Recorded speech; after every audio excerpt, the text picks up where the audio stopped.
Okay, the new album. There are a number of new things on this album, new approaches to the album. Tell me what's new about this. You tell him. Basically, its newness derives from experiments that I guess we've conducted over the last couple of albums through Hemispheres and Farewell to Kings. We were experimenting with a lot of new instruments and sounds and rhythmic approaches and so on. And in a lot of cases, they were experimentation and took us off in varying directions. But this time, we found ways to put all those directions into a single stream, and consequently, I think the album probably has a more direct feel to it. You went about the album differently this time too, though. You took some time off. Yeah, we had time to write it and rehearse it and work on it prior to recording, which we usually don't. We usually go into the studio and we have some ideas and some songs prepared, but for the most part it's get it together, rehearse it, arrange it, and then record it straight away. I was surprised that now, given the time to put an album together, you chose this time not to do a conceptual thing. I would have thought that you had when you had the time, that's the time to approach something really textured and complex and big. You know, what was that? Was that a decision before you started? That would have been a logical way to go about it, but no. Too easy. We chose not to do it that way. It was just a matter of, I mean, we have the time now because of so many years of working like crazy, you know, on past things. We decided with Hemispheres too that next album we'd like to do more of a Farewell to Kings type album with 6 or 7 separate things. And as it happened, that's the way the ideas came out too. Sometimes you can plan one thing, but if you have a certain type of ideas, then you're going to follow those rather than go by a preconceived pattern. I think also because of the fact that Hemispheres took so long to do and took so much out of us, and it was really a draining album to do, that, you know, it was sort of enough. And we'd sort of taken that conceptual thing to its limit for the time being. And we all felt that we'd like to work on shorter pieces and something that wouldn't be that involved. Right. That's right.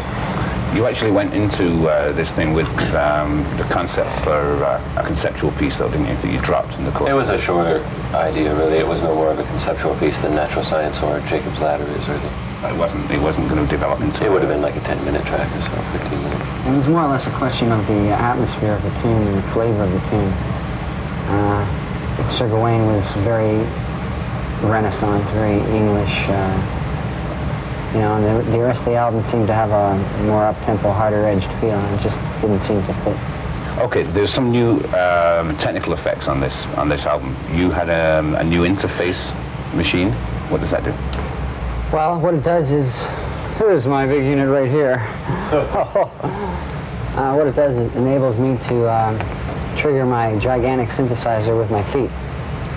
And they're very large feet, I might add. So I get very large sounds. And it enables me to keep playing things on my bass and to have a little more intricate string arrangements and that I will be able to reproduce live. So it extends the flexibility of the band. It's texturally. Tell me a little bit about Natural Science off this album. How did that come together? Under great strain. It was the one track that wasn't written or arranged before we went into the studio. So it was put together right there.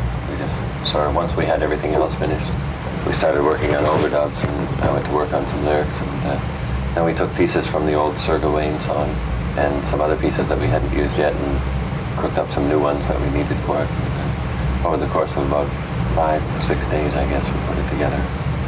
That sounds like a strange way to write for a band that's sort of on the road all the time and together and all that kind of stuff, to actually have to cram a song in 3 or 4 days, to have to, you know, conceive it, put pieces together, do it like that.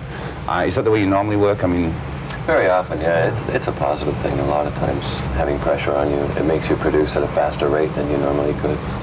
The thing is, a few years ago, when we were supporting, we used to have a lot of hours in the day that were empty hours, and you could sit down at that time. We used to do a lot of writing on the road. But now that we're headlining all the time, and we do almost a 2-hour show every night, and the whole routine and rigmarole of actually doing the gig takes up so much of your time and energy that by the time you finish your show, even if you do have a couple hours before you're ready to crash, I mean, the last thing in the world you can do is pick up a song and try to be creative, you know? It's like, yeah, dun, dun, dun, you know? Listen to this. Yeah, that's terrible. You know? So you end up writing a lot of garbage when you're really tired. So the best thing to do, as we proved this time around, is to take some time off then start writing, even if it's a relatively short period of time, we found that we were able to get a lot more done in a shorter space of time that way. Do you have suitcases full of cigarette packages with lyrics and notes and stuff in it? Sort of. Yeah, I just tend to write down a key phrase or a title very often. I'll have a title that I know I want to have a song for, so I'll just write that down, and then when there is time, I can remember a whole train of thought that made me think that was a good title, and conjuring all that up, I can usually put it together. The whole music industry is going primitive, new wave, minimal rock and roll. Do you care? It is. I don't think it is. I don't think it is. What do you think? It is. I don't think it is. We don't think that it is. There's certainly some, Cross that one certainly out. some bands that have gone back to basics kind of thing, but those are the bands that can't do anything but play basics. But all the really interesting new wave bands seem to be developing and progressing into more interesting styles. I wouldn't say that Talking Heads, for instance, were one of the major new wave acts. I don't think they're minimalistic at all. They're quite subtly complex. And the new Boomtown Rats album too, the production of it and the music is very progressive, very complicated arrangements and all kinds of subtle effects in it and stuff. It's just the same thing we were doing a few years ago, you know, it's just a different period. Yeah, it's definitely a positive thing, though, I feel. It's really giving, adding a spark to what was becoming a complacent industry. Your music seemed to have turned right over when Neil joined the band. Turned over and died. You've been asked that one before, haven't you? All your lyrics are sort of mystic and that kind of thing. What's on your reading list? Oh, I try to cover a lot of different things with reading. I read a little bit of science fiction, a little bit of fantasy, and a lot of English literature, Beano, Bunter. Incredible Hulk. Incredible Bulk. A lot of stuff, some serious and some not serious. Just keep the head active. And Alex and I can't read. Well, you can't read, but and you never seem to write. How come you guys don't contribute more songs lyrically? Well, you know, we don't talk so good. Like, Talk for yourself. I usually pull a tune out every couple of albums, but that's about it. This guy does it, and you're welcome to it. Alex and I prefer to spend more time on music. That's what moves us. So it comes down to a lot of times when we're working on writing, we'll split up, and the two of them will go together and work on music while I work on lyrics. It's just a matter of facility, really. I have a facility with words that I don't have with notes, and they have it with notes. It's a good balance. Three guys sort of been living in each other's pockets for 10 years, and these guys go off while you write the lyrics. Do you ever get paranoid? No. We just put together ideas when we're apart like that, and then everything we do really comes down to a unanimous decision. With the recording thing, it's with Terry Brown, it's a four-way unanimous decision. Unanimous. And if all of us aren't excited about it, then we'll stop and re-examine it and possibly throw the idea away and start again. You know? Everybody has to be excited about it, or it's not going to happen. Have you thought of doing what Supertramp did and just taking it off the road and just doing records and those kind of projects? I think we'd wither away if we were to do something like that. We're very much a live band, and we love touring and we love playing. So Yeah, it's a lot of fun to play. you know, to sit around and just make albums would get kind of boring after a while, I think, for us. I would seem to think that you'd start to lose your perspective on things too.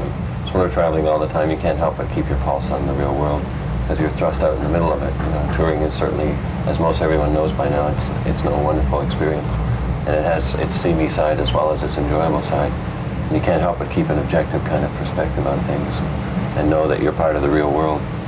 Whereas buried in the studio, you lose that. You know, you become isolated, and I would think in a larger sense, you tend to become personally isolated from the rest.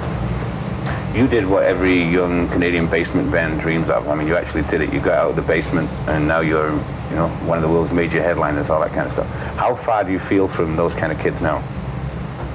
That's a hard question. It's hard to gauge that, you know. It's like saying, how far do I feel from myself when I was 18? You know, a long way, obviously. Still the same in some ways. We definitely try to keep in mind who we play for and why we're playing. I think as long as we maintain the idea and remember why we're here, then we're very much in tune with those people. A lot of times we make a decision based on how we would feel at the time when we were 17 or 18 and a fan of a band. Yeah, we're still fans too. I mean, there's still bands that we go crazy over, and still lots of concerts that we like to go see, and so I think there's still quite a point of relation to that. Who would you go see? Who would I go see? Oh, I'd go see Yes in a second. Yeah, we went to see Yes once when we were recording Precious Steel. Yeah. Took a night off and went down to the show. Then didn't want to record the rest of the album. Just recently in London, we all went to see Bill Bruford's new band too, which was a real treat for us to have a night off and to have someone who we all really liked playing in town. I went to see UK when they were at O'Keefe Centre in Toronto. It's nice going to concerts when you can. Who do you listen to at home? Records? Those people we mentioned, plus a whole lot more, you know, all kinds of people. Recently, the Talking Heads on the turntable a lot. The Police. Police, Pink Floyd, definitely. New Pink Floyd album. There's all kinds of exciting music happening. You were the band that really proved that you could get out there without radio airplay. You could actually just do it by getting out there and playing for people. You think that's still possible for a young band now? Well, we were told it was impossible when we did it, so if it's impossible now, then I would say do it. Because really what it comes down to is not compromising. And if you don't give up, then you just keep going. Well, it's all down to how much you want to work, you know? I mean, those people are right if they say that you can get there a lot faster if you do it this way. Sure, you can get there a lot faster, but what do you give up on the way? That's a really important question, you know? If you're not prepared to give up anything, then you've got to be prepared to put a lot of time into it and a lot of work. Can you honestly say that along the line there's been no major compromise? Yeah. And no minor ones either, I don't think. It's not a bad track record in what is a really cutthroat industry. Yeah, well, it's been done by a lot of other people than us, you know? We're not the only ones. It's not like we're being smug about it because we're not the only ones and we don't feel like we're in a special category. We're not pioneers by any stretch of the imagination. We're not no Lewis and Clark expedition here. There's lots of bands that have proved it to us. That's why we wanted to do it the same way. People like Yes and people like Pink Floyd and all those people did it way before us. We just wanted to do it the way they did it, you know, rather than do it the way people that we don't admire have done it. I mean, that's really what it's down to. It's certainly not an original concept. It's been around for as long as there's been people. You're telling us something about the... How long have you had this skin condition, Lurks? What's that? You're really looking well today. I think your skin's getting better. Yeah, I was down south for a couple of weeks. Got a little bit of sun. I was green with envy for a while.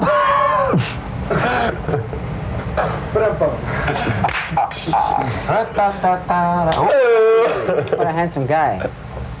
I'm ignorant now. Okay. What are you doing, John?